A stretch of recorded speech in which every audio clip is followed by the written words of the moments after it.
Selamat datang di channel cerita kita. Jangan lupa subscribe, like, dan komen asal daerahnya biar kita makin akrab dan selamat mendengarkan.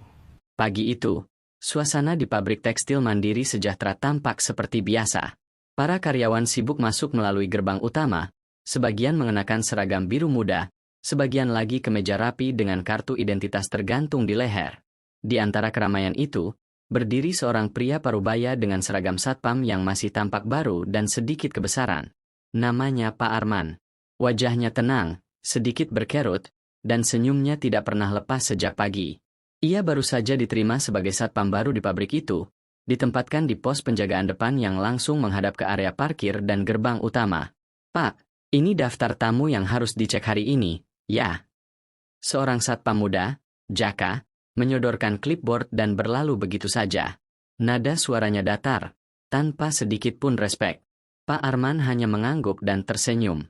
Ia memperhatikan daftar itu dengan seksama, lalu mulai berdiri dengan sigap di depan palang pintu, menyambut setiap tamu dan karyawan yang masuk. Sepanjang hari, Pak Arman menjalani tugasnya tanpa banyak bicara. Ia lebih banyak mendengarkan, mengamati, dan mencatat diam-diam di sebuah buku kecil yang selalu ia bawa di saku seragamnya. Tak ada yang tahu, setiap nama, kejadian, dan bahkan ucapan kasar yang ia dengar, dicatat rapi di sana. Beberapa karyawan memandangnya sebelah mata. "Pak, geser dikit dong. Saya buru-buru," ucap seorang staf dengan wajah masam. "Maaf, Bu. Silakan masuk."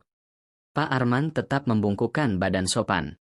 Di sela jam istirahat, seorang gadis muda bernama Rani menghampirinya sambil membawa 2 gelas teh dalam plastik. "Pak Arman, minum dulu ya.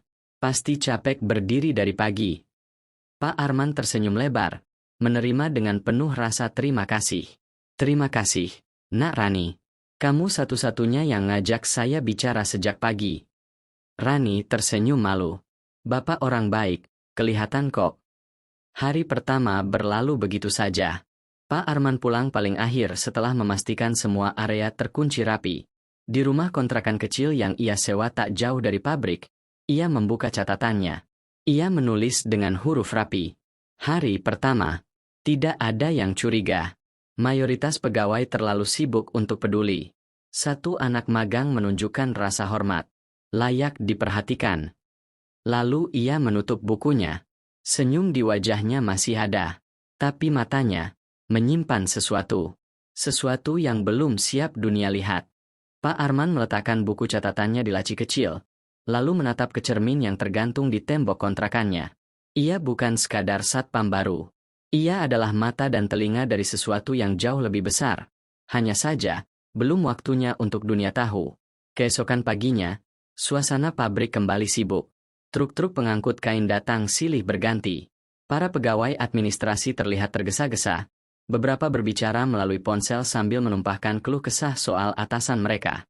Namun, begitu mendekati ruang manajer, nada bicara mereka berubah. Lebih manis, lebih sopan, penuh kepura-puraan. Pak Arman berdiri di pos depan sambil memperhatikan semuanya. Ia sudah mulai mengenali pola. Pak Dion, manajer pabrik yang selalu tampil rapi dan murah senyum, tapi terlalu senang berteriak di balik pintu.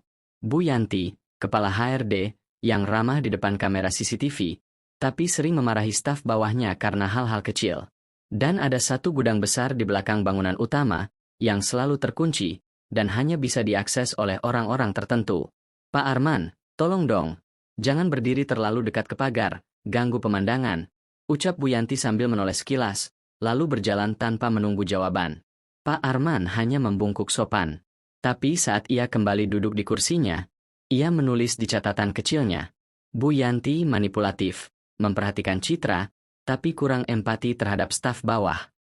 Hari itu juga, Rani mampir lagi ke pos satpam sambil membawa 2 kotak kecil berisi nasi bungkus. "Bapak belum makan, kan? Saya ada lebih. Ini buat Bapak." Pak Arman menyambut dengan senyum penuh ketulusan. "Terima kasih lagi, Nak Rani. Kamu anak baik. Jaga itu baik-baik. Jangan berubah karena lingkungan." Rani mengangguk, lalu berkata pelan, "Kadang aku bingung, Pak. Kok di sini rasanya semua orang baik, tapi hanya kalau ada yang melihat. Kalau enggak, seperti semua pakai topeng." Pak Arman tersenyum lebih lebar. Topeng memang biasa dipakai di pesta. Tapi kalau setiap hari harus dipakai, bisa-bisa orang lupa wajah aslinya. Hari itu berlalu dengan banyak pengamatan. Pak Arman melihat beberapa staf bagian produksi yang tampak letih luar biasa, namun tidak pernah mengeluh.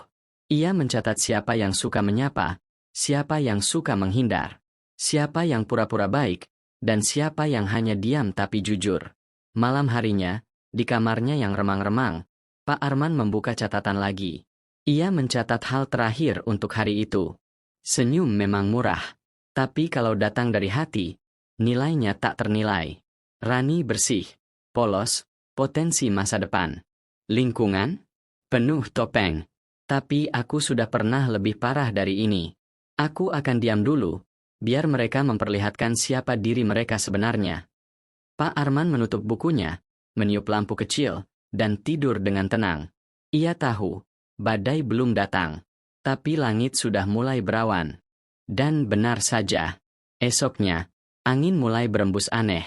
Pagi itu, ketika Pak Arman baru sampai di pos penjagaan, ia mendapati kursinya dipindahkan ke belakang ruangan, diganti dengan kursi baru yang lebih empuk.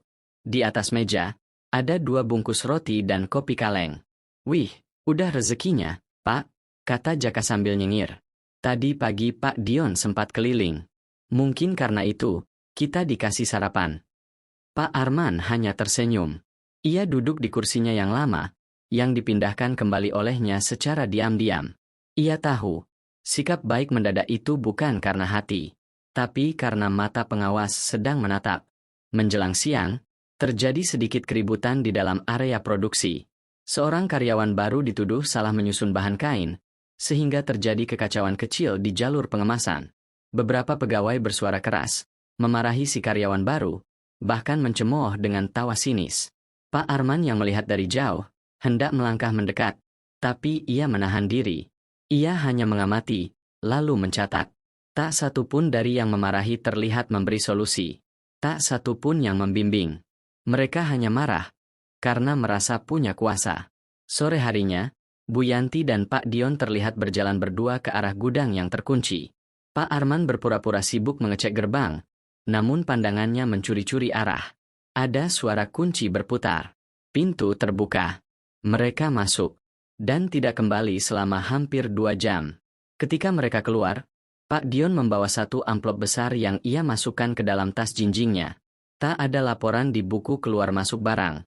Tidak ada catatan di sistem. Ada sesuatu yang tidak beres. Malam itu, saat semua orang pulang dan langit mendung menggantung, Pak Arman kembali membuka catatannya. Kali ini, ia menuliskan lebih panjang. Hari ketiga. Gudang misterius kembali dibuka. Waktu akses, pukul 16.12, pukul 18.05. Tidak ada data keluar masuk di sistem digital. Tidak ada tanda aktivitas resmi. Amplop mencurigakan. Interaksi hanya 2 orang, manajer dan kepala HRD. Sinyal kuat bahwa ada aktivitas non-transparan di dalam gudang. Aku butuh waktu. Tapi aku tidak sendiri. Ia berhenti menulis sejenak. Lalu menambahkan satu baris terakhir. Rani tetap datang hari ini. Masih dengan senyuman yang sama. Di tempat penuh topeng, senyum jujur adalah cahaya. Pak Arman menutup bukunya, lalu berjalan ke sudut kamar. Ia membuka sebuah koper tua. Di dalamnya, ada sebuah flash disk kecil, sarung tangan tipis, dan ID lama yang telah ia sembunyikan selama ini. Ia menatap benda-benda itu sejenak, lalu berbisik lirih. Kalau mereka belum memperlihatkan wajah aslinya, aku akan bantu mereka untuk membuka topengnya satu persatu. Pak Arman menatap flash disk kecil itu sejenak, lalu menyimpannya kembali dengan hati-hati. Ia tahu, saatnya belum tiba.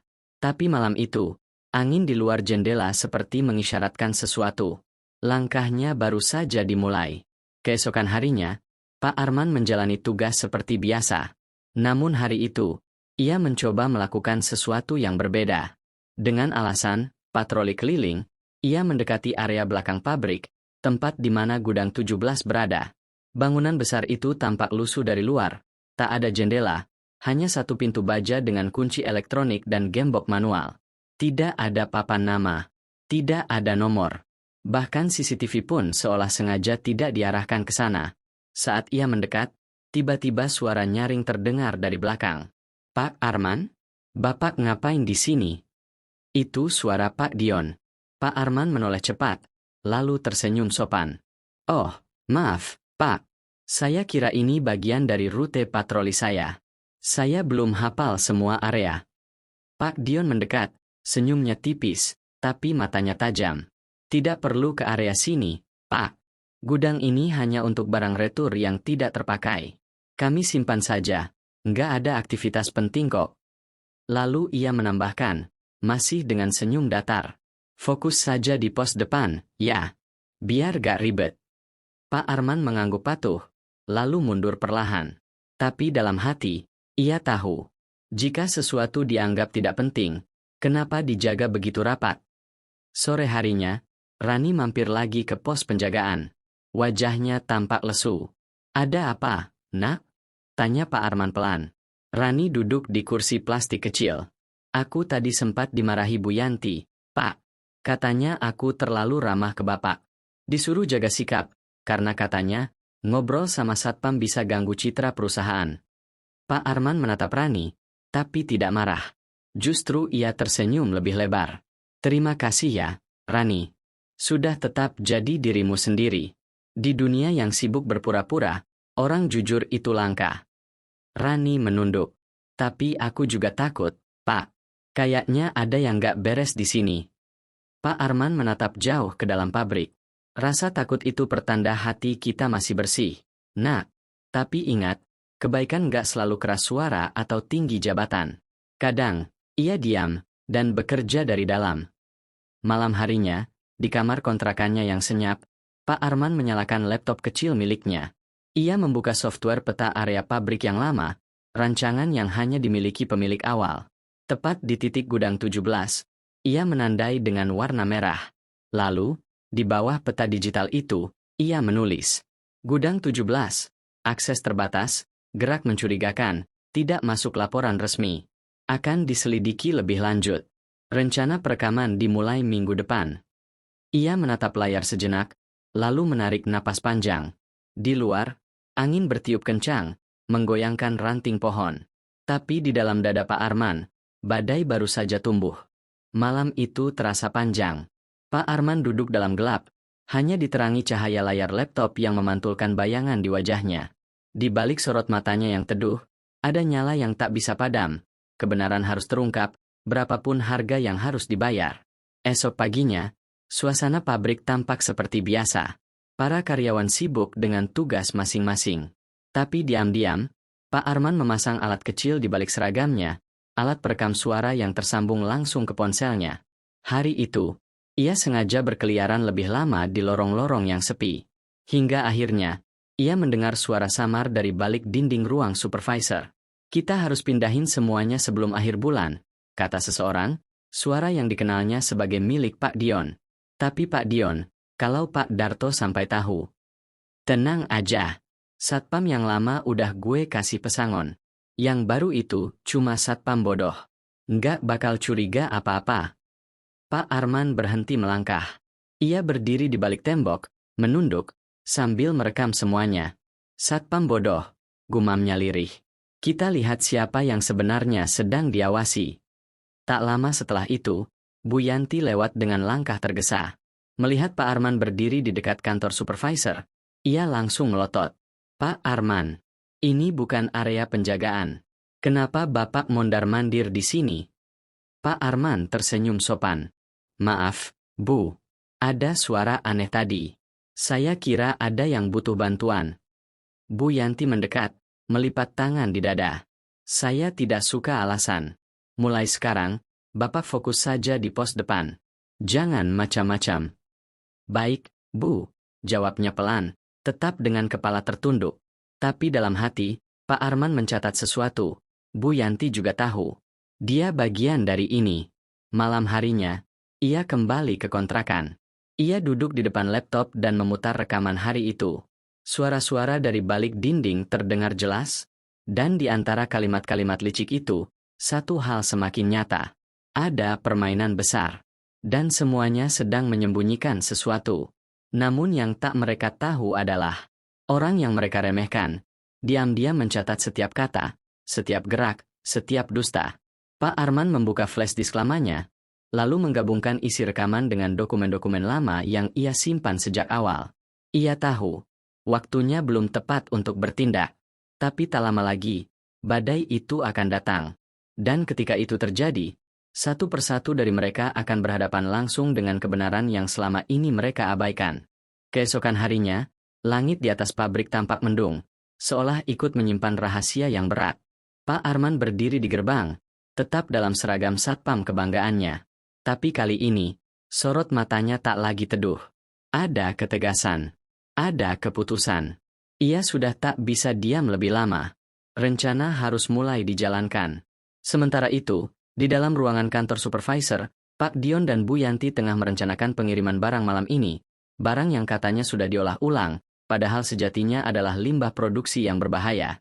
Mereka tertawa kecil saat membicarakan berapa banyak uang yang akan mereka kantongi malam nanti. Tapi mereka tak sadar, seseorang sedang mendengarkan. Pak Arman telah menempatkan satu alat perekam tambahan di bawah meja kantor 2 hari sebelumnya.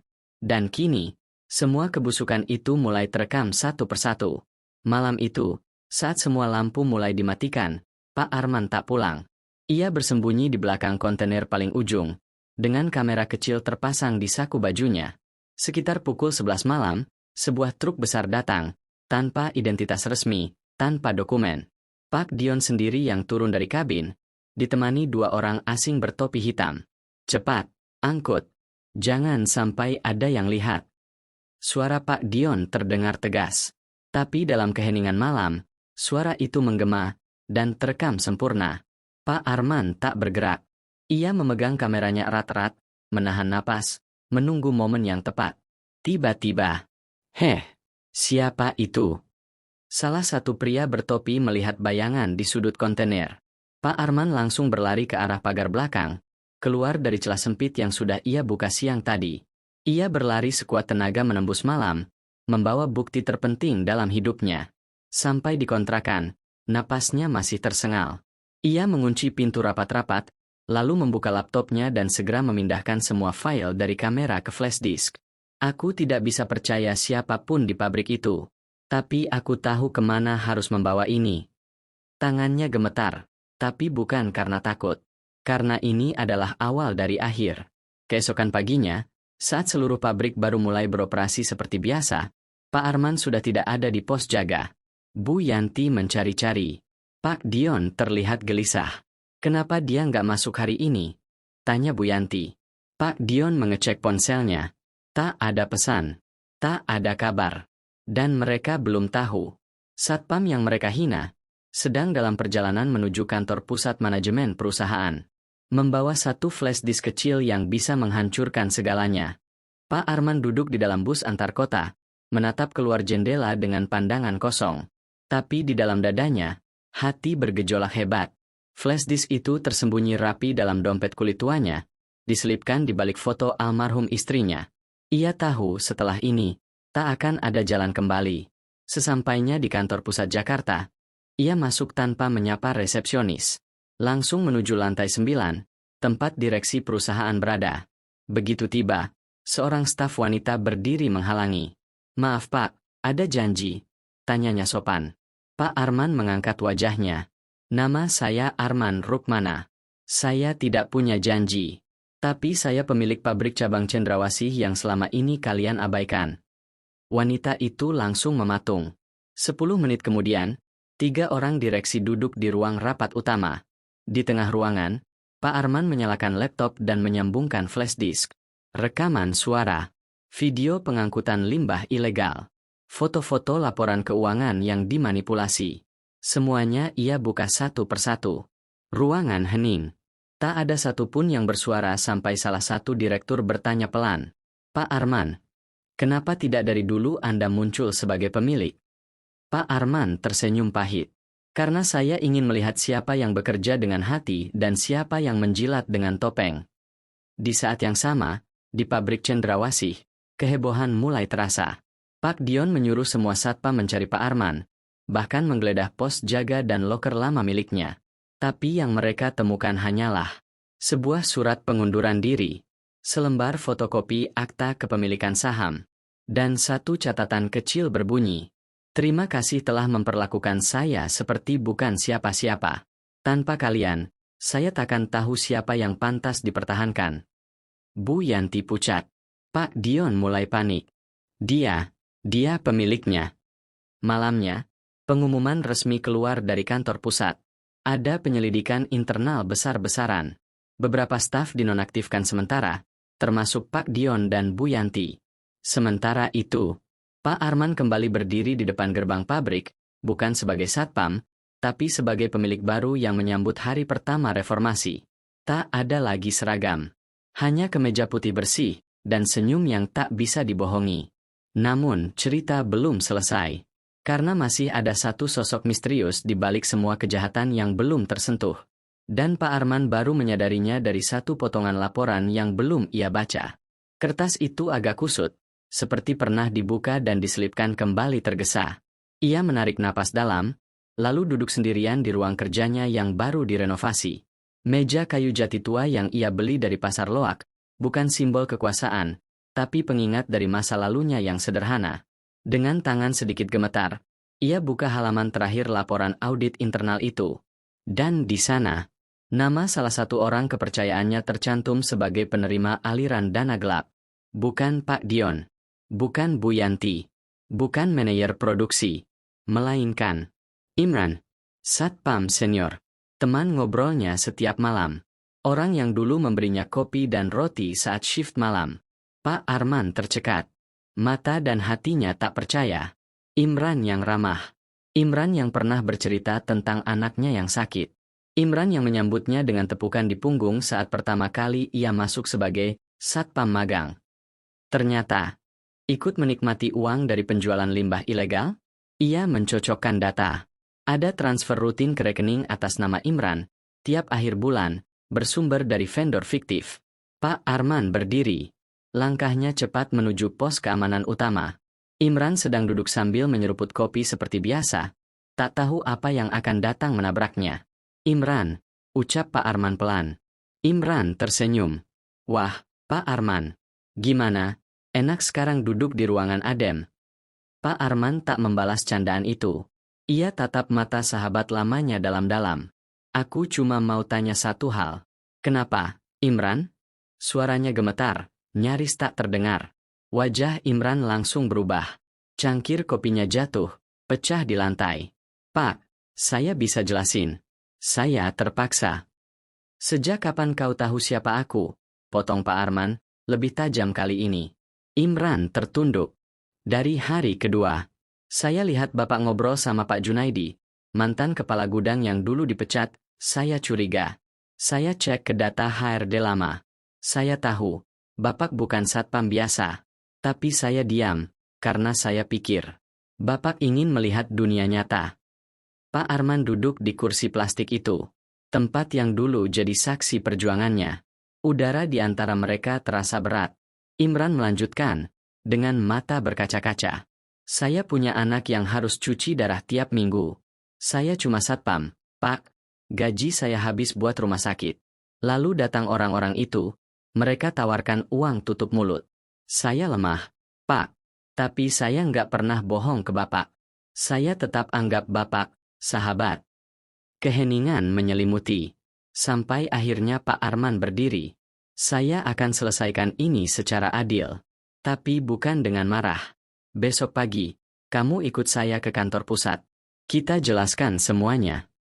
Imran menunduk. "Saya siap, Pak." Tapi malam itu, sebelum fajar menyingsing, sebuah motor metik melaju kencang ke arah gang sempit dekat rumah Imran. Dua orang bertopeng turun, membawa jeriken bensin dan korek api. Seseorang tak ingin kebenaran sampai ke telinga pusat. Dan Pak Arman baru saja membuka pintu ke dosa yang jauh lebih dalam. Belum genap 1 jam setelah ia pulang dari pos keamanan, suara dering telepon membelah keheningan malam. Pak Arman terbangun, meraih ponsel dengan kepala masih berat oleh pikiran. Satu nama terpampang di layar, Bu Yanti. "Pak Arman, maaf, saya ganggu malam-malam, tapi rumah Pak Imran kebakaran." Suara panik, terputus-putus. Terdengar sirine dari kejauhan. Pak Arman langsung melompat dari tempat tidur.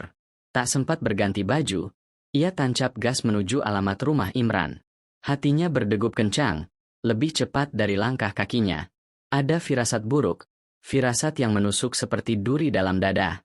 Sampai di lokasi, api sudah melahap setengah rumah. Asap tebal mengepul ke langit. Warga sekitar sibuk menyiram dengan ember seadanya. Petugas pemadam baru datang. Dan ambulans. Pak Arman berusaha menerobos kerumunan. Imran mana? Anaknya. Seorang tetangga menjawab, tadi anaknya berhasil diselamatkan sama ibu-ibu sebelah, Pak. Tapi Pak Imran, dia masih di dalam pas kebakaran mulai. Langit-langit Pak Arman runtuh. Matanya mencari ke segala arah. Lalu, sebuah tandu dibawa keluar dari dalam puing. Tubuh tertutup kain putih. Terlalu kaku. Terlalu sunyi. Pak Arman mendekat pelan. Dibukanya sedikit ujung kain. Wajah yang dikenalnya, wajah yang selalu tersenyum, kini diam dalam abu dan arang. Imran, sahabatnya, telah tiada. Tapi itu belum semuanya.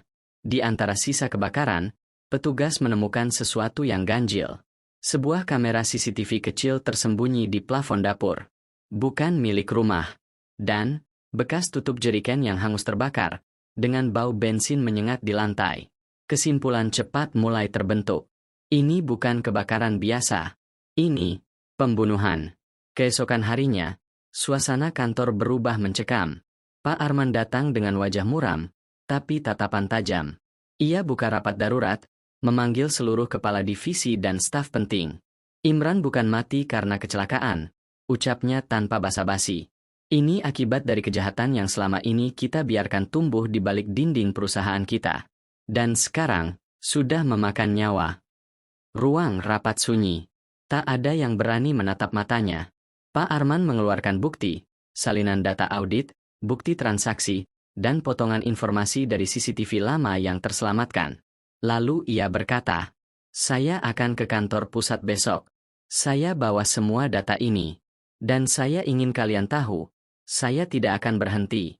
Siapapun dalangnya, akan saya bongkar. Sekalipun dia duduk di balik meja yang lebih tinggi dari saya. Tiba-tiba, Bu Yanti menyela. Pak, saya rasa, kita sudah diawasi. 2 hari lalu, saya merasa ada yang mengikuti saya pulang. Dan semalam, laptop saya dicuri. Hanya itu yang hilang di rumah. Pak Arman menatap semua yang hadir. Berarti kita harus lebih cepat dari mereka. Jangan beri waktu untuk mereka menyerang lagi. Tapi di luar ruangan itu, seseorang sedang mendengarkan lewat alat sadap di ventilasi. Seseorang yang selama ini tak pernah disangka. Seseorang yang akan melakukan segalanya, agar rahasia tetap terkubur. Dan malam itu, langkah terakhir dimulai. Pak Arman pulang lebih larut dari biasanya. Hujan turun deras, menampar aspal dengan suara seperti bisikan dendam. Ia memeluk tas kerja di dadanya, di dalamnya, bukti terakhir.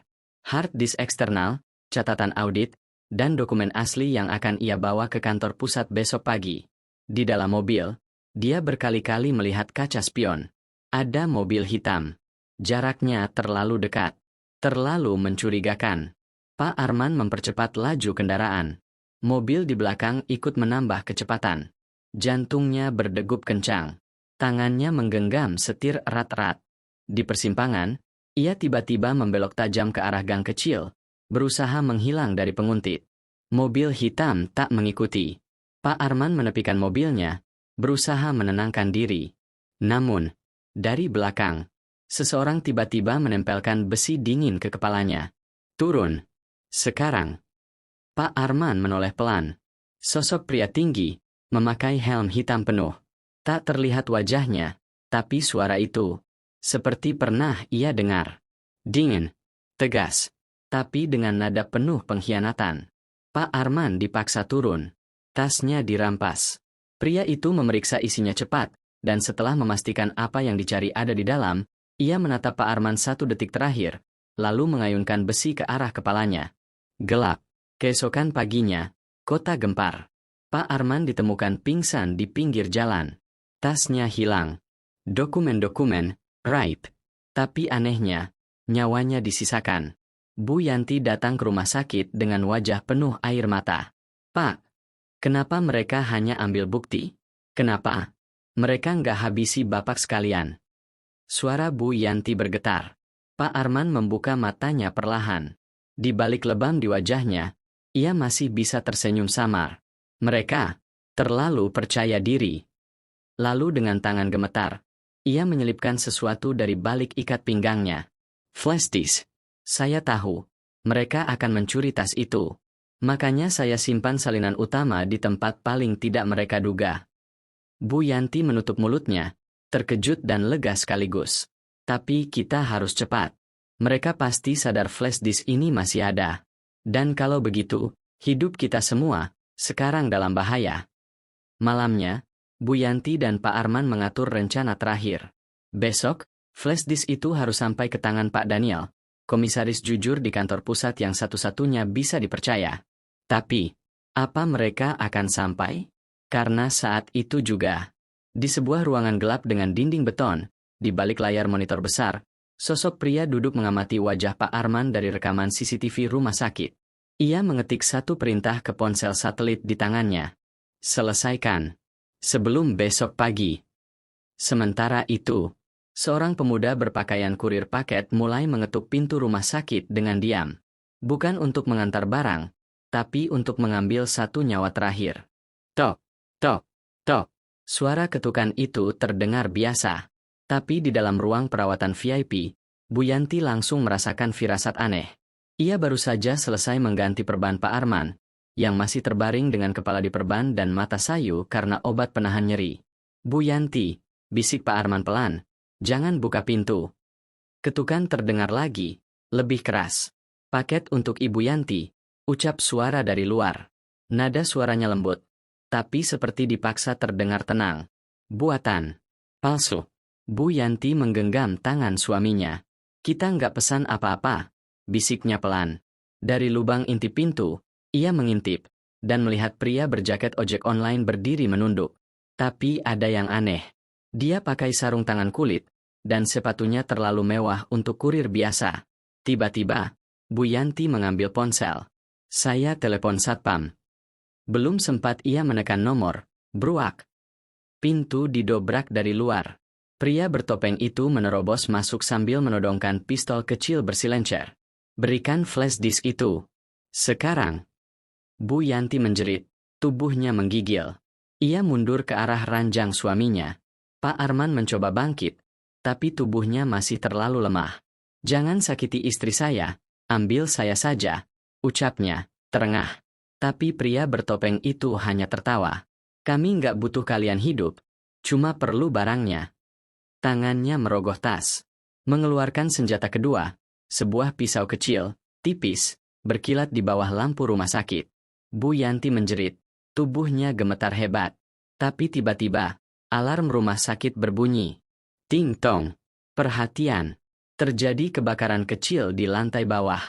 Mohon evakuasi ke tangga darurat terdekat. Lampu ruangan berubah merah. Sirine kecil berbunyi di langit-langit. Asap tipis mulai memenuhi lorong. Penyerang itu panik. Ia melihat ke jendela, lantai 3. Terlalu tinggi untuk lompat. Ia mencoba kabur lewat lorong, tapi mendadak dua petugas keamanan menghadangnya dari ujung koridor. Jangan bergerak, teriak mereka sambil menodongkan pentungan. Terdesak, pria itu menyerang dengan pisau, namun satu pukulan keras dari satpam mendarat di lengannya. Pisau terjatuh. Ia langsung dibekuk dan diseret paksa. Bu Yanti terduduk di lantai. Napasnya berat. Matanya berlinang air mata. Pak Arman mencoba meraih tangan istrinya. Ya Allah, kau masih lindungi kami. Isaknya pelan. Beberapa jam kemudian, di kantor polisi, penyusup itu diinterogasi. Tapi dia bungkam. Tak ada nama. Tak ada identitas. Ponselnya kosong.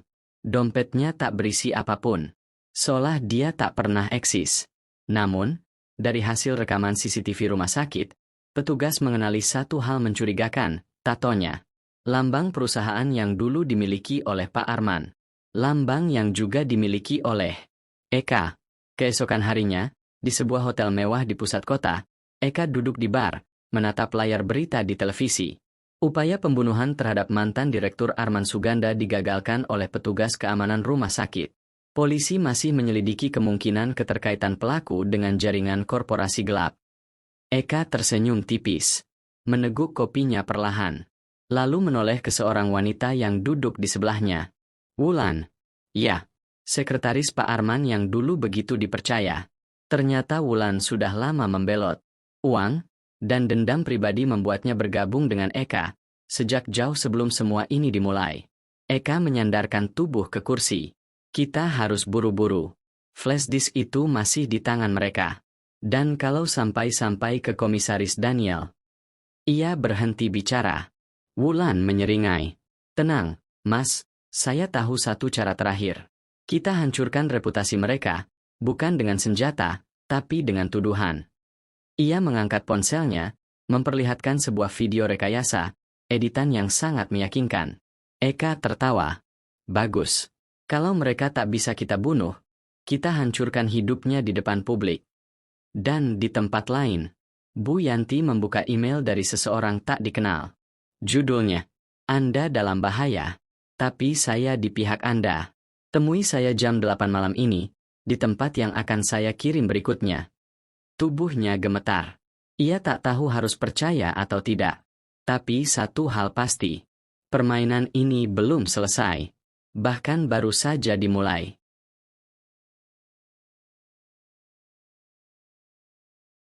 Aku cuma satpam biasa, Pak. Saya nggak ngerti apa-apa. Kalimat itu keluar dari mulut Pak Darman dengan suara lirih, saat para tamu kehormatan dari Jepang menatapnya dengan kebingungan.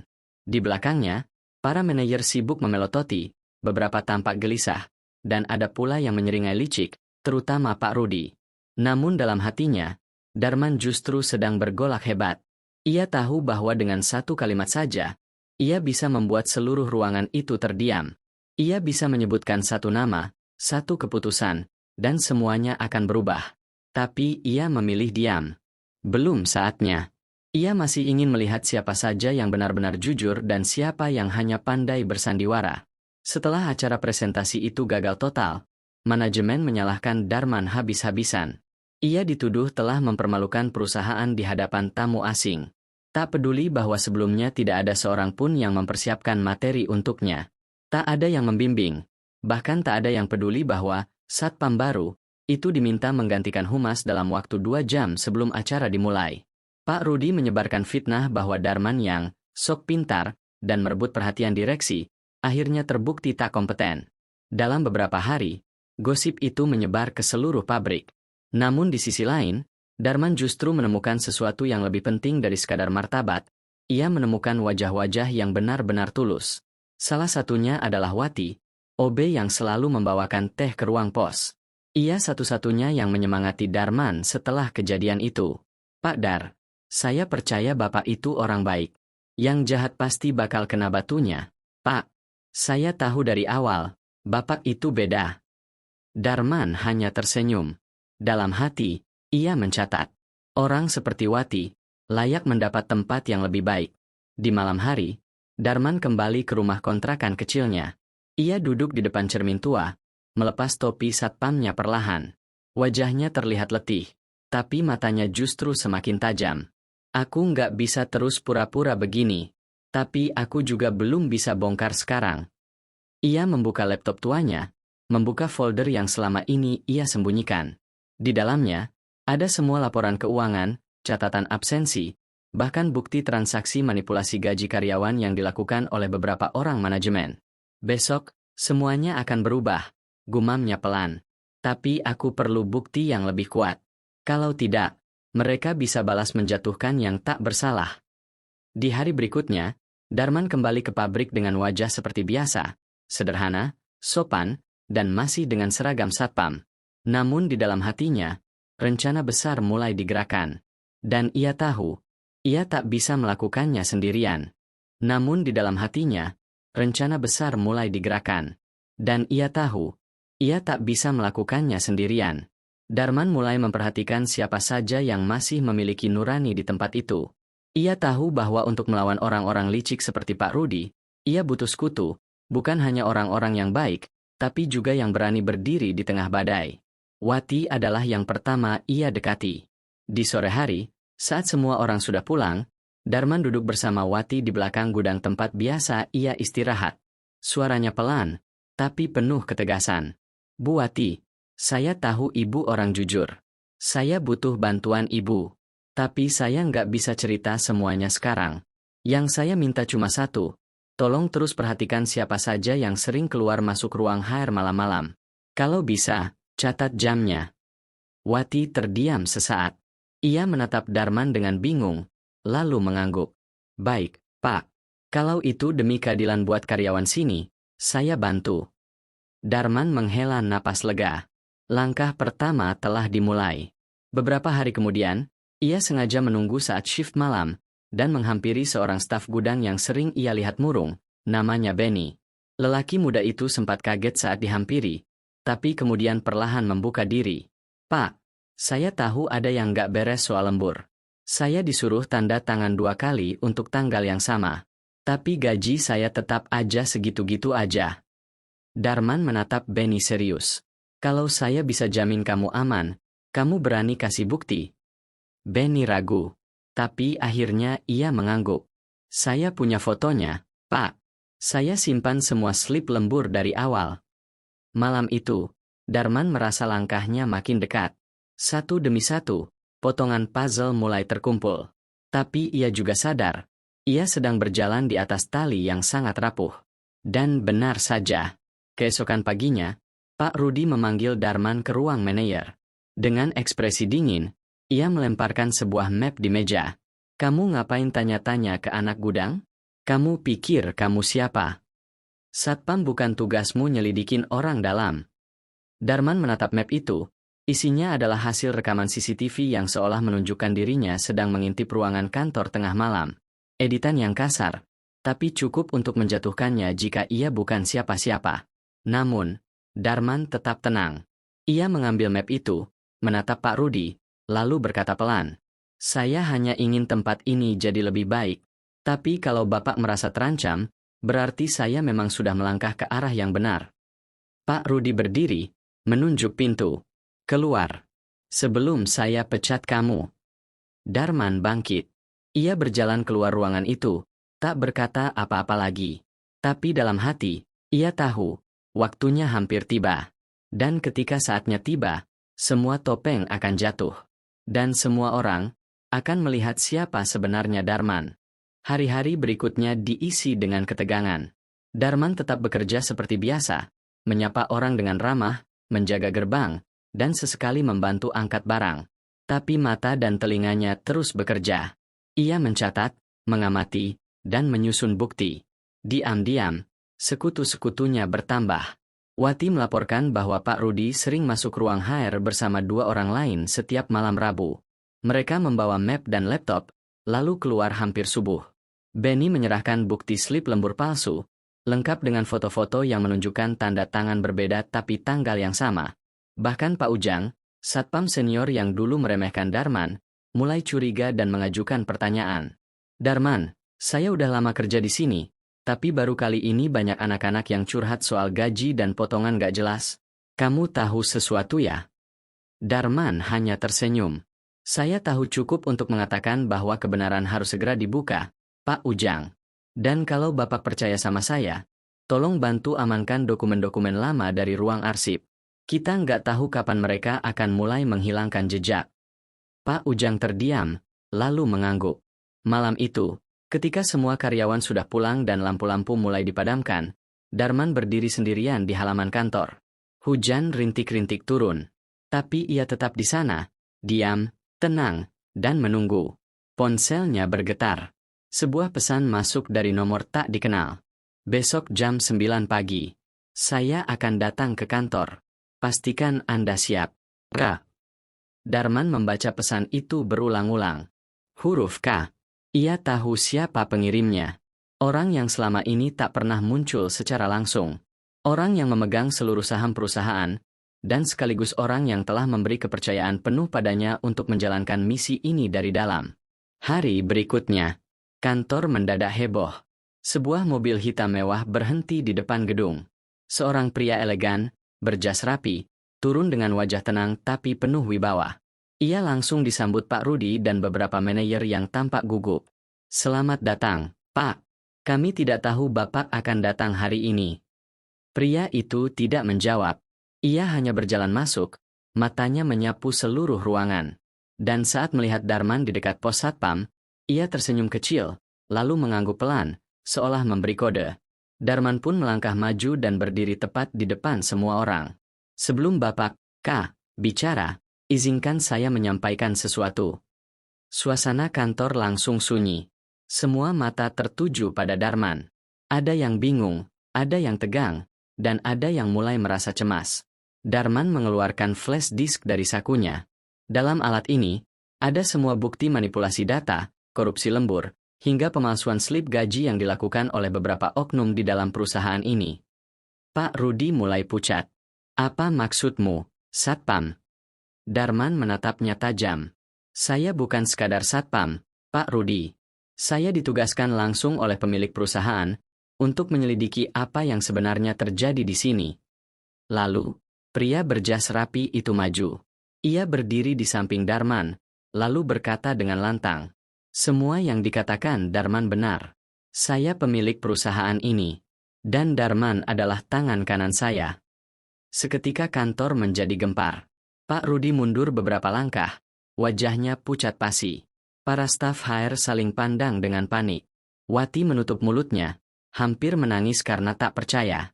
Dan Darman berdiri tegak, dengan wajah penuh ketegasan. Topengnya telah jatuh. Kini semua orang tahu bahwa pria yang selama ini mereka rendahkan adalah orang yang selama ini memegang kendali. Tapi pertunjukan baru saja dimulai. Semua mata masih tertuju pada Darman dan pria berjas rapi yang kini berdiri di sisinya. Suasana kantor mendadak berubah tegang, bukan lagi karena status Darman yang mengejutkan, tapi karena satu kalimat terakhirnya.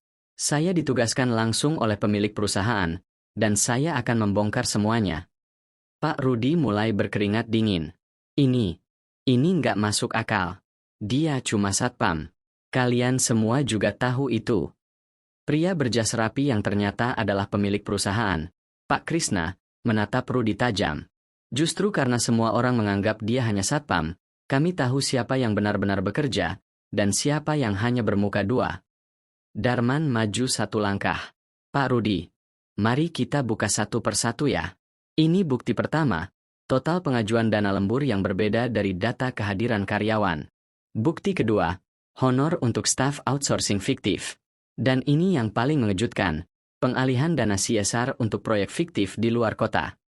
Pak Rudi gemetar. "Tidak, itu semua fitnah. Bukti-bukti bisa direkayasa." Darman menatapnya dingin.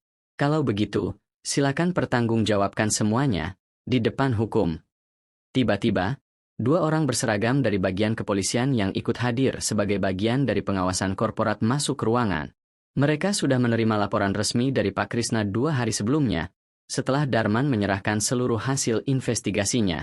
"Bapak Rudi, kami mohon ikut kami untuk dimintai keterangan," ujar salah satu petugas tegas. Pak Rudi tersungkur. Wajahnya yang dulu selalu penuh keangkuhan kini penuh ketakutan.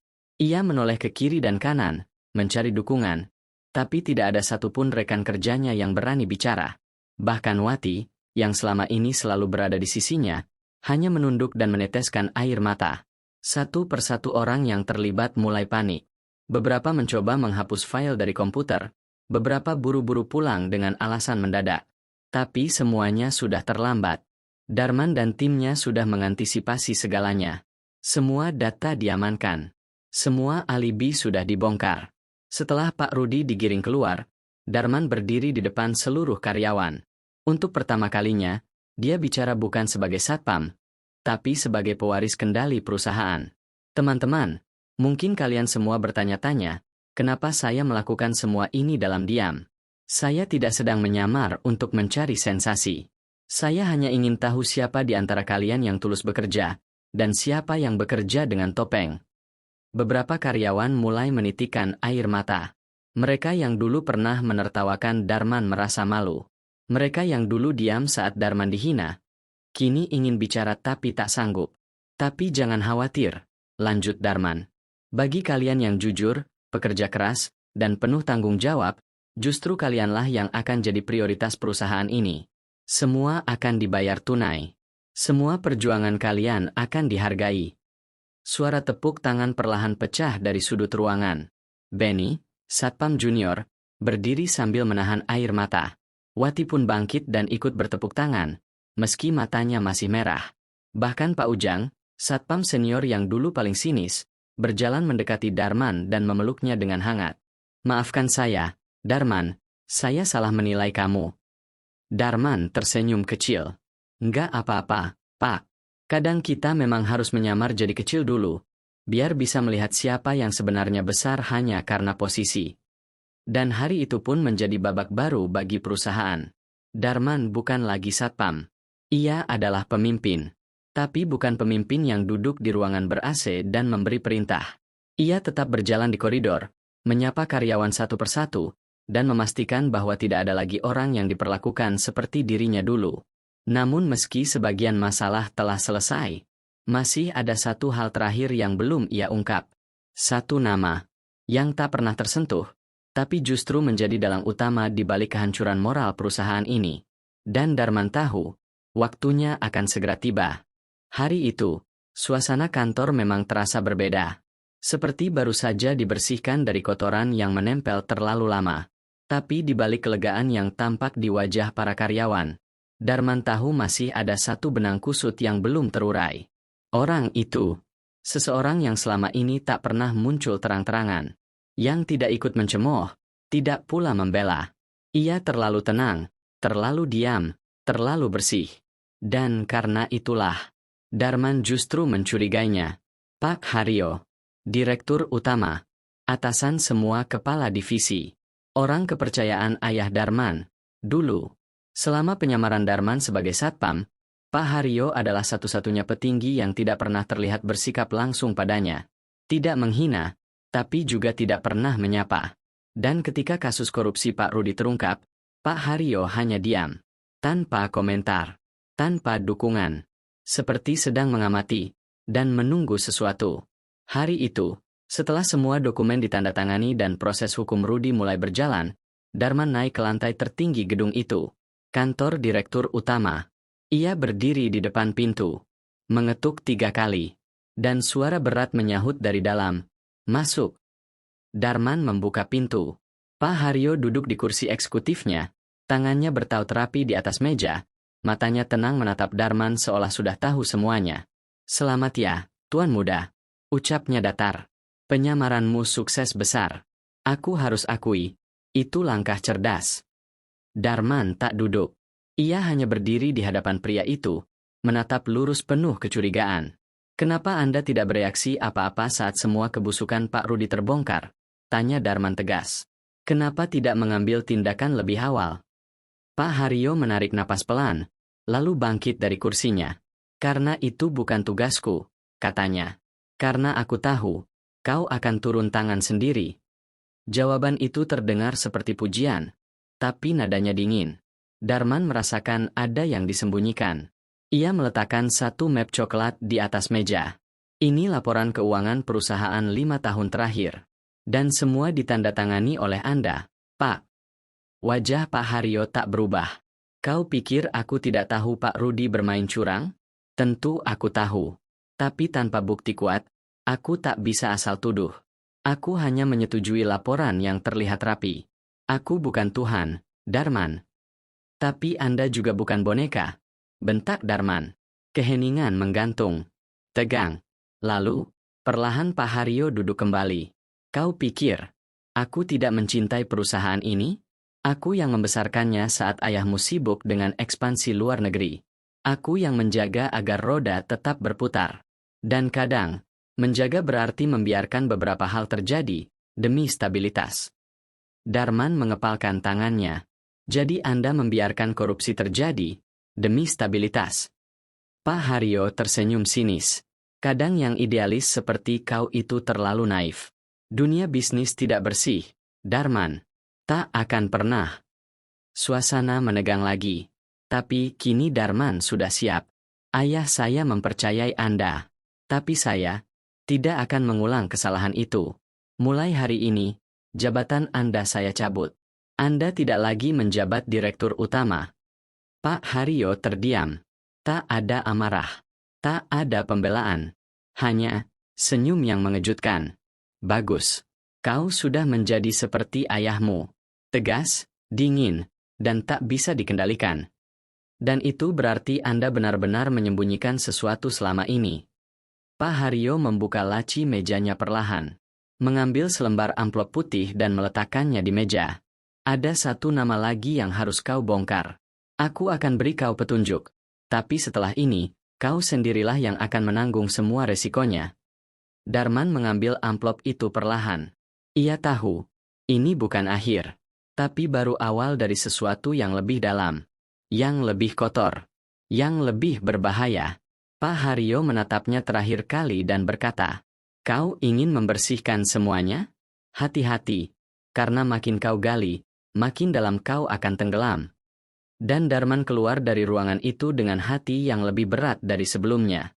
Karena kini, pertarungannya bukan lagi tentang harga diri, tapi tentang masa depan perusahaan ini.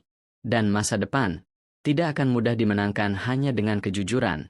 Itulah kalimat terakhir yang terngiang di kepala Darman saat ia melangkah keluar dari ruang direktur. Tangannya masih menggenggam erat amplop putih pemberian Pak Haryo. Amplop itu tampak biasa, tapi Darman tahu, isinya bisa mengubah segalanya. Ia masuk ke ruang kerjanya, menutup pintu, lalu duduk di meja dengan napas yang berat. Jemarinya sempat ragu saat merobek segel amplop itu. Lalu, satu lembar kertas terlipat rapi, dan di dalamnya tertulis sebuah nama. Hanya satu nama, Renata Wulandari. Dan di bawahnya, konsultan eksternal keuangan, PT Dwijaya Group. Darman mengerutkan dahi. Nama itu asing. Tapi perusahaan yang disebutkan, itu adalah salah satu mitra bisnis lama ayahnya, yang beberapa tahun terakhir kembali aktif menjalin kerjasama keuangan dengan perusahaan ini. Ia segera membuka laptop, mencari semua data yang bisa ia temukan. Dan benar saja, Renata adalah tokoh kunci di balik audit keuangan eksternal yang selama ini dianggap netral. Wanita itu tampil elegan, cerdas, dan selama ini dipandang sebagai profesional yang tak punya keterikatan langsung dengan perusahaan. Tapi, saat Darman menelusuri lebih dalam, ia menemukan kejanggalan. Sebuah dokumen lama, laporan hasil audit 3 tahun lalu, ditandatangani oleh Renata. Tapi yang aneh, ada kemiripan struktur angka dengan laporan korupsi Pak Rudi. Seolah, format dan pemolesan data itu datang dari satu tangan yang sama. Darman berdiri. Ia tahu harus bertemu langsung. Dan kebetulan, besok, Renata dijadwalkan datang ke kantor untuk meeting. Darman memutuskan untuk tidak menyapa secara resmi, melainkan menyamar lagi. Hari berikutnya, di ruang meeting lantai 5, Renata duduk anggun, mengenakan blazer putih dan membawa tas kulit hitam. Senyumnya hangat, suaranya lembut. Di depan para manajer, ia tampak meyakinkan, seperti biasa. Tapi Darman sudah menyusun rencana. Ia meminta ajudannya untuk memanggil Renata ke ruang kerja barunya, tanpa memberitahu siapa yang akan menemuinya. Dan saat Renata masuk ke ruangan itu, matanya membelalak. Wajahnya langsung berubah. "Darman?" gumamnya, setengah kaget, setengah panik. "Silakan duduk, Bu Renata," ucap Darman dengan nada tenang. "Kita perlu bicara soal angka-angka yang tak pernah cocok." Renata masih berdiri. Tangannya menggenggam tasnya erat. "Maaf, saya tidak mengerti maksud Anda." Darman menyodorkan 2 lembar laporan keuangan. Satu dari internal, satu dari audit eksternal. Angka-angka ini terlalu sempurna. Terlalu identik. Padahal seharusnya beda.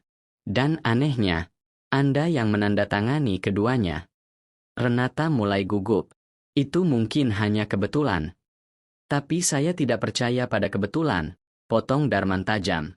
Suasana berubah tegang. Sunyi. Hanya suara detak jam di dinding yang terdengar. Renata akhirnya duduk. Ia menghela napas, dan mengangkat wajahnya. "Aku tidak melakukannya sendirian," bisiknya. "Kau pikir Rudi bisa memalsukan laporan keuangan sebesar itu tanpa ada yang membantunya di luar kantor?" "Siapa yang menyuruhmu?" tanya Darman tajam. Renata tersenyum miris. "Ini bukan tentang siapa yang menyuruh. Tapi siapa yang mengendalikan? Ada jaringan di balik ini semua.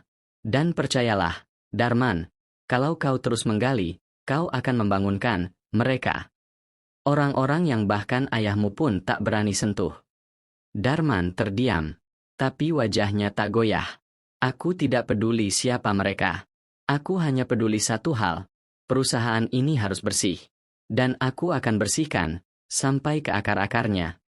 Renata memandangnya lama, lalu mengambil secari kertas dari tasnya. Ia meletakkannya di atas meja. Kalau kau benar-benar ingin melawan mereka, mulailah dari sini. Di kertas itu, tertulis nama dan alamat seseorang. Agus Wijaya, pemilik PT Wira Pratama. Dan di bawahnya, teman lama ayahmu. Musuh besarmu yang sesungguhnya. Darman terhenyak. Ternyata, musuhnya bukan hanya mereka yang menghina di depan mata, tapi juga mereka yang dulu pernah bersalaman dengan ayahnya. Kita semua telah dibohongi oleh seseorang yang menyamar sebagai satpam, dan orang itu adalah Pak Bayu, pemilik pabrik ini sendiri. Suara Bu Santi gemetar, namun lantang. Ruangan itu langsung hening. Wajah-wajah para pegawai yang semula terlihat kesal, mendadak berubah pucat. Beberapa menatap ke arah Bayu, yang masih mengenakan seragam satpam lusuh dengan lencana plastik itu, dengan mata membelalak. Bayu menarik napas dalam. Ia tidak berdiri, tidak juga membela diri. Ia hanya menatap mereka satu persatu, dengan tatapan penuh luka, namun juga kelegaan. Aku melakukan ini, karena aku ingin tahu bagaimana rasanya diperlakukan seperti kalian. Suaranya berat, tapi jelas. Aku ingin tahu apakah sistem yang kubangun benar-benar adil, atau hanya tampak indah dari balik meja direktur. Suasana makin sunyi. Bahkan kipas angin tua di langit-langit pun terdengar jelas desisnya. Beberapa karyawan terlihat mulai menunduk, merasa malu atas perlakuan mereka selama ini. Selama ini aku lihat sendiri, bagaimana kalian dipaksa lembur tanpa kompensasi. Bagaimana pengawas seenaknya marah dan mempermalukan karyawan.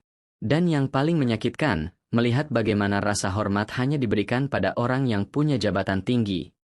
Tiba-tiba, Pak Hadi, kepala bagian produksi, melangkah maju dengan wajah merah padam. Tapi, Pak, kalau Bapak tahu semuanya, kenapa tidak langsung bertindak sebagai pemilik? Kenapa harus menyamar seperti itu? Bayu menatapnya, tenang, karena kalau aku datang sebagai pemilik, kalian hanya akan menunjukkan topeng terbaik kalian. Tapi sebagai satpam, aku melihat siapa kalian sebenarnya. Beberapa orang tertunduk makin dalam, termasuk Bu Santi. Tangan yang biasanya mencengkeram kuat laporan absensi, kini gemetar di sisi tubuhnya. Mulai hari ini, lanjut Bayu, suaranya meninggi, akan ada evaluasi menyeluruh di pabrik ini. Sistem yang menyiksa akan dihentikan. Siapapun yang menyalahgunakan wewenangnya, akan mendapat sanksi. Dan kalian yang selama ini bekerja jujur, akan diberi tempat yang layak. Seketika, suasana berubah. Beberapa pegawai mulai terisak. Ada yang tak percaya. Ada pula yang menyesal. Tapi di antara semua ekspresi itu, hanya satu hal yang kini menyatukan mereka, harapan baru. Namun sebelum suasana menjadi lega sepenuhnya, tiba-tiba pintu ruang rapat terbuka keras. Seorang pria berbadan besar masuk tergesa-gesa sambil membawa dokumen. Wajahnya panik. Pak Bayu, maaf, saya harus menyela. Ini soal kepemilikan saham. Ada yang aneh. Seseorang mencoba mengalihkan aset pabrik dan tanda tangannya mirip dengan tanda tangan Bapak. Semua langsung menoleh ke arah Bayu. Wajahnya berubah tegang. Apa maksudmu? Tanya Bayu cepat. Pria itu menelan ludah. Ada yang mencoba menjual pabrik ini, Pak. Dari dalam. Dan jika benar, maka bukan hanya soal keadilan pegawai. Tapi pabrik ini bisa hilang dalam waktu 24 jam. Jantung semua orang seakan berhenti berdetak. Bayu berdiri pelan. Tatapannya tak lagi hanya penuh empati, tapi juga kesiapan untuk berperang. Aku pikir aku tahu siapa yang melakukannya. Katanya dingin. Aku pikir aku tahu siapa yang melakukannya. Ucap Bayu dingin. Matanya menyipit ke arah pintu yang masih terbuka lebar. Semua orang langsung menoleh, menunggu kelanjutannya. Ruangan itu, yang sebelumnya dipenuhi rasa malu dan penyesalan, kini berubah menjadi ladang kecurigaan. Siapa di antara mereka yang tega menusuk dari belakang? Bayu melangkah maju, mengambil dokumen dari tangan staf yang baru datang, lalu memeriksanya cepat. Wajahnya menegang. Jari-jarinya mencengkeram kertas itu erat hingga sedikit kusut. Ini tanda tanganku, tapi bukan aku yang menandatanganinya. Gumamnya. Tiba-tiba, dari sudut ruangan, seseorang berdiri pelan. Seorang pria berusia 50-an dengan jas rapi dan senyum tenang yang kini terlihat sangat palsu. Pak Wisnu, wakil direktur yang selama ini mengurus keuangan dan legalitas pabrik. Bayu, seharusnya kau tetap duduk di ruang direktur saja, bukan main drama jadi satpam, ujarnya dengan nada licik. Semua pegawai terkesiap. Bahkan Bu Santi, yang biasanya begitu percaya pada Pak Wisnu, kini menatapnya tak percaya. Jadi, Anda? Tanya Bayu. Suaranya gemetar karena amarah. Pak Wisnu tersenyum tipis. Aku yang membesarkan pabrik ini selama kamu sibuk jalan-jalan ke luar negeri. Dan ketika kamu kembali, malah menyamar jadi bawahan, menyusahkan semua orang, seakan-akan kamu tahu segalanya. Ia melangkah pelan, penuh percaya diri. Ya, aku buat salinan tanda tanganmu. Aku ubah surat kepemilikan. Aku negosiasikan penjualan. Karena pabrik ini, lebih pantas menjadi milikku. Bukan milik anak manja yang cuma bisa pura-pura peduli. Bayu mendekat, wajahnya merah padam. Tapi ia menahan emosinya. Kau mencuri kepercayaan semua orang, termasuk kepercayaanku. Pak Wisnu tertawa pelan. Kepercayaan? Dunia ini bukan soal kepercayaan, Bayu. Ini soal siapa yang cepat dan siapa yang kuat. Namun sebelum ia sempat berkata lebih banyak, dua pria berpakaian sipil masuk dari belakang ruangan. Salah satunya menunjukkan lencana. Pak Wisnu, Anda kami tangkap atas dugaan pemalsuan dokumen, penggelapan aset perusahaan, dan percobaan penipuan berskala besar. Kami sudah menerima laporan dari tim audit internal Pak Bayu sejak seminggu lalu. Semua orang membeku. Pak Wisnu tak bisa berkata apa-apa. Senyumnya menghilang. Ia mencoba mundur, tapi dua petugas itu sudah menggiringnya keluar dengan tenang namun tegas. Bayu menatap pegawai-pegawainya yang masih terpaku. Aku sudah menduga dia sejak awal. Karena itu aku menyamar. Bukan hanya untuk melihat kalian, tapi untuk memancing dia keluar. Tangis kecil terdengar dari salah satu pegawai muda. Beberapa yang lain menunduk, haru bercampur malu. Hari itu, bukan hanya pengkhianat yang terbongkar, tapi juga tabir kelam tentang sistem kerja yang sudah lama membusuk di balik kilau pabrik besar. Namun, meski semua tampak selesai, Bayu tahu, tugasnya belum berakhir. Mulai hari ini, semuanya akan berubah. Tapi perubahan itu, harus kalian jaga bersama, ucap Bayu, tegas namun penuh harap. Dan di saat itulah, untuk pertama kalinya, semua pegawai berdiri, satu persatu, memberi tepuk tangan. Bukan karena takut pada jabatan, tapi karena hormat pada manusia bernama Bayu. Namun saat suara tepuk tangan mulai mereda, Bayu justru menunduk pelan. Pandangannya menyapu wajah-wajah yang dulu memandangnya rendah, lalu berubah menjadi sorot penuh penyesalan dan harapan. Kalau kalian pikir semuanya sudah selesai, kalian salah, ucap Bayu pelan namun mantap. Semua kembali diam. Jantung mereka berdebar. Beberapa pegawai yang dulu paling vokal memandang ke bawah, tak sanggup menatap mata pria yang pernah mereka hina saat berseragam satpam. Bayu melangkah maju, menuju tengah ruangan, lalu berdiri di depan meja rapat besar. Ia mengeluarkan sebuah map besar dari dalam tas kulit hitam yang selalu dibawanya sejak menyamar. Ini adalah data evaluasi kinerja, kejujuran, dan sikap dari masing-masing pegawai yang telah kuamati selama lebih dari 2 bulan terakhir. Ucapnya, membuka halaman pertama. Nama-nama mulai disebut satu persatu. Ada yang wajahnya langsung pucat. Ada yang menitikkan air mata karena takut dipecat. Dan ada pula yang justru terlihat lega, karena akhirnya, semuanya terbuka. Pak Tony, kepala bagian produksi. Anda kerap membentak anak buah, bahkan melecehkan beberapa staf perempuan. Tapi saat saya menyamar jadi satpam, Anda justru pura-pura ramah dan suka menasihati. Pak Tony langsung menunduk. Wajahnya merah padam, peluh membasahi pelipis. Bu Rika dari keuangan, Anda pernah menuduh saya pencuri hanya karena saya duduk terlalu lama di pos satpam malam itu. Tapi saya juga tahu, Anda sering memanipulasi nota kecil dan mengantongi uang lembur staf. Bu Rika menangis terseduh-seduh, memohon ampun. Namun Bayu tak hanya menyebut yang buruk. Pak Dharma, staf gudang. Anda pernah diam-diam memberikan saya roti dan teh panas di malam hujan ketika semua orang menghindari saya. Tindakan kecil yang membuktikan bahwa empati tak butuh pangkat. Pak Dharma langsung berdiri. Air matanya jatuh. Saya cuma merasa Bapak juga manusia. Meski berpakaian satpam. Bayu tersenyum lirih. Aku tidak ingin membalas dendam. Tapi aku juga tidak akan membiarkan pabrik ini kembali pada wajah lamanya. Ia lalu menyerahkan map besar itu kepada Bu Santi. Mulai besok, kita akan adakan pelatihan ulang. Bagi yang menunjukkan perubahan nyata, akan tetap jadi bagian keluarga ini. Tapi bagi yang tak mampu berubah, dengan berat hati, harus kita lepaskan. Ruangan itu sunyi. Tapi bukan sunyi yang mencekam. Ini adalah sunyi yang penuh harapan. Seolah semua yang hadir sedang diberi satu kesempatan baru untuk menjadi manusia yang lebih baik. Bayu menghela napas, menatap keluar jendela. Hujan turun pelan-pelan, membasahi halaman pabrik. Air hujan yang menetes di kaca seolah mencuci bersih segala kenangan buruk di tempat itu. Terkadang, kita harus jadi kecil dulu, agar bisa melihat siapa yang benar-benar besar, ucap Bayu lirih, setengah pada dirinya sendiri.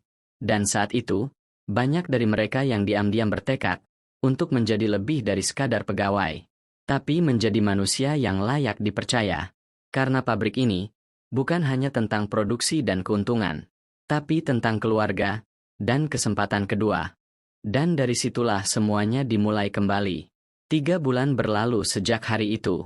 Sejak Bayu membuka jati dirinya di hadapan seluruh karyawan, wajah-wajah di dalam pabrik mulai berubah.